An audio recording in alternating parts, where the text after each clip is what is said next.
Hey everybody, Mark Agnesi here in the back room of Norman's Rare Guitars. Welcome back. Woo! Brand new episode of Guitar of the Day. I figured we've done enough ES guitars. Let's do something weird. It's so small. Come on, check this out. It's from the late 20s, early 1930s. This is an original Martin 5K ukulele right there. Original flamed Hawaiian koa, back and sides, ebony fingerboard, pearl all over, torch flower pot on the headstock. It's pretty cool. Wrong case, but you know, if you're gonna do a ukulele, go big or go home. That's my philosophy on ukuleles. I just came up with that. I've never done a uke before, so I figure we might as well do the most collectible, most expensive uke that Martin ever made. Yeah, this is like the D45 of ukes right here. So Martin, let's talk about the ukulele craze, because like 1915, Hawaiian music took off, and it was everywhere. People started to love to hear the sound of steel guitars, ukuleles, all these other different kind of instruments, and Martin was very, very quick to the game. To cash in and start producing a lot. A lot of Martin's growth through the teens, 20s, and 30s was in the ukulele market. That was where the company really expanded. They were knocking these things out. So usually, the Martin ukes are going to be mahogany. They do a style 1, style 2, style 3. Style 1, mahogany, no binding, rosewood board and bridge, just really, really plain. Style 1 adds a little bit of binding on the top. Style 3 adds neck bind, all that kind of stuff. Then we start to get into the Ks, which is when we first start to see the koa used, which is a real Hawaiian, tone wood like most of the Hawaiian ukuleles would be made out of.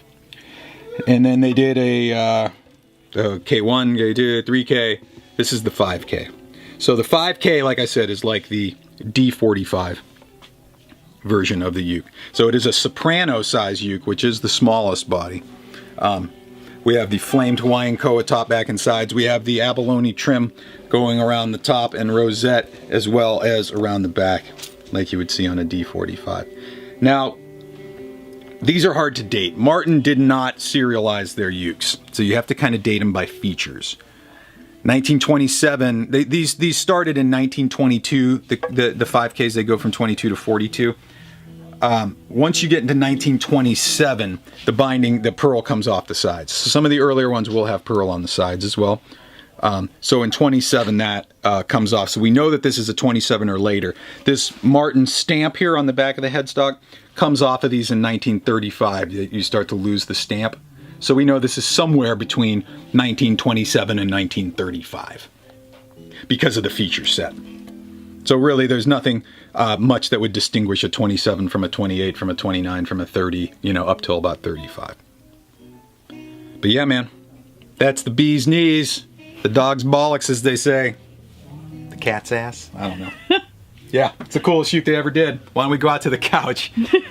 I'm not a uke player, but we'll play some ukulele. Why don't we do it and start our Thanksgiving weekend off right? Let's go do it.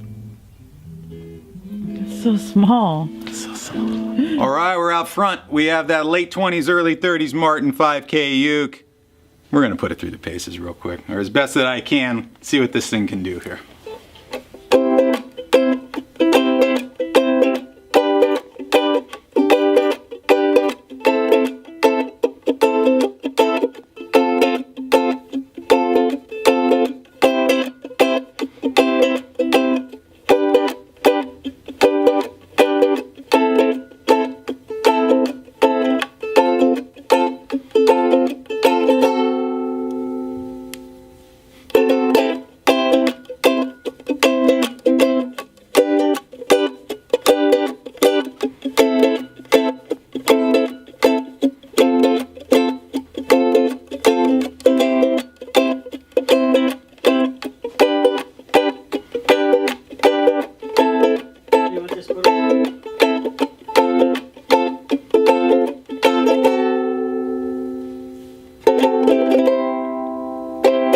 Cool, let's try one more thing, just see if this thing gets anything more out of it if we pluck some strings.